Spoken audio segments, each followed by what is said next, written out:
students. Now today in this video we will be covering the entire format of formal letter.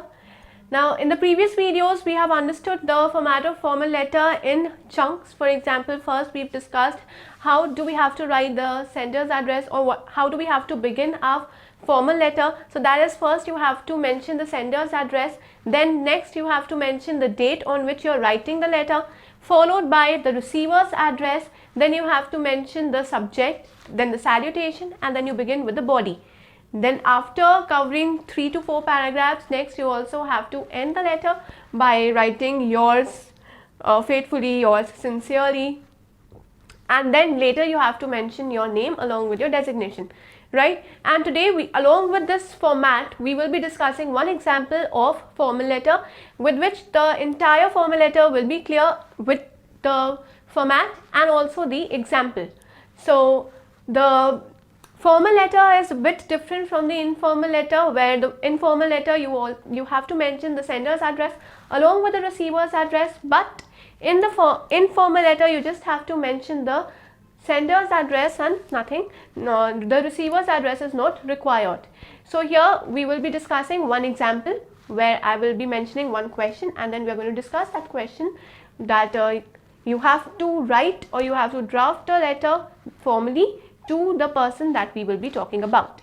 So let's quickly view the question and then follow the example. So now let us understand the format of formal letter along with the example through this question. Now the question says that you have to write a letter to the editor of newspaper pointing towards the need of immediate improvement in the roads of your city.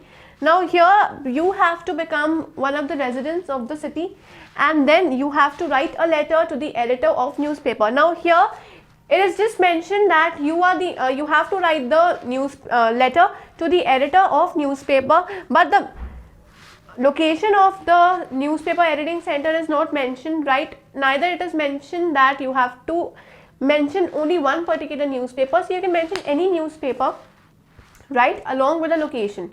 So here we know that for writing the formal letter, first you have to mention the sender's address. We are the sender, so we have to write our address. You can mention any address that you want, but also remember that since you're writing the letter to the editor of the newspaper and you're complaining about the roads of your city, that means that your city and the city of the newspaper should be the same, right? So here first we will be beginning with the sender's address. So the sender's address is the first thing that you have to mention. So I can say house number 121, Shivalik Society, sector 49, and then I can say Chandigarh. Okay, so this will be my sender's address. I have said that after the sender's address you have to mention the date on which you are writing the letter.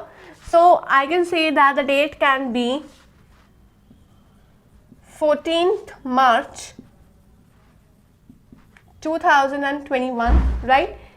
You have to leave a line over here, and also if you don't want to mention the exact year over here, we can also say like this, right? You have to leave a line over here, mention the date. After mentioning the date, again you have to leave a line over here, and then we have to mention receiver's address, right? Here I am writing date, sender's address, receiver's address, just for you to know that this is the sender's address and so is the receiver. But while actually writing the letter, you do not need to write all this, right? Just simply write the address of the sender, write the date, and then mention the address of the receiver. Receiver's address will be the name of the newspaper. I can say the Tribune. Sorry, first I will mention the editor. After mentioning that I am writing to the editor, I will say the Tribune, and then I will write where is that located. So I will also say Chandigarh, right? This is how you have to mention the sender's address, date, receiver's address, then again leave a line, then mention the salutation part. Salutation part can be dear sir, dear ma'am. You can also either just write sir or ma'am, right? Anything that you want. Then again you have to leave a line over here, mention the subject. Yes, we do have to write the subject over there. I've said do not write sender's address, date, receiver, but yes, we have to mention, we have to write the subject. Let me write over here. For example, I'm talking about subject, and then I will say that need for improvement of roads. This is how I have to mention the subject after the salutation, right? After the salutation, you have to mention the subject, and then you have to start with the body part. When we are starting with the body part, I have already explained in the previous video where we have talked about the body of the letter, that you have to begin with something very catchy, and that can be, okay, when I'm talking about the body, remember body will be after the subject, right? In body there should be at least 3 to 4 paragraphs where each paragraph should focus on some new point, but the beginning should always be with the introduction. Like I can say, this letter is to bring your attention towards the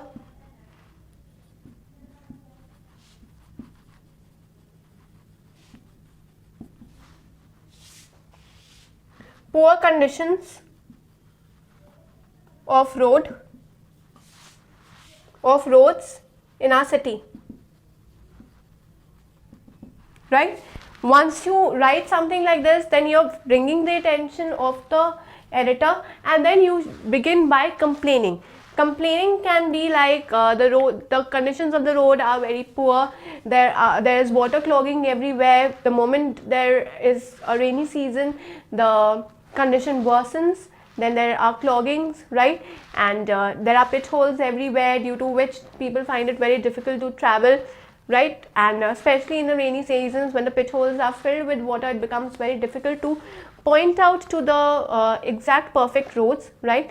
Then that can be your first paragraph. Second paragraph can also be like, again you complain about the roads, about different problems that the people are facing. Again you can say that since there's one part of the road which is fully destroyed, so the traffic becomes more over the road, where over the area of the road that is still in a good condition. So I suggest you, right, whenever we are talking about suggestions, right, or the conclusion, that should be the next paragraph.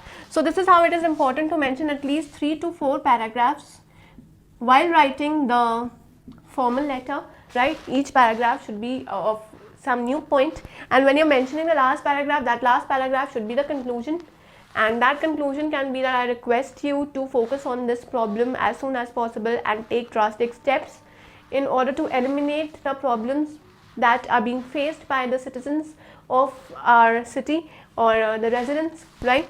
And this is how you're going to end the paragraph. And lastly you will say, yours sincerely. Then you have to mention your name over here along with the designation. Designation will be in the next line. Designation can be resident of the city, and lastly you will mention the city, that is Chandigarh, right? So this is how you're going to draft a formal letter. It is very important to understand the concept, to understand the format of formal letter, as these type of questions are definitely asked in your exams, and it can gain you marks if you write the letter in a proper format. Specifically, this format is very important, the introduction part is very important, and how you conclude your letter, that is very important. To focus on these parts as much as possible. Practice 2 to 3 letters, and that will be sufficient for you to understand how you have to mention all the important details. So if you've not registered at our portal, do register at abhyasonline.in, and you will be gaining a lot of benefits. While you can view all the details, you can view all the concepts of the subject, and also you can attempt the sample papers regarding any concept, regarding any subject, and that will be very beneficial for you from the examination point of view, and also to improve your English skills. So do register at abhyasonline.in. Until then, keep learning and keep practicing.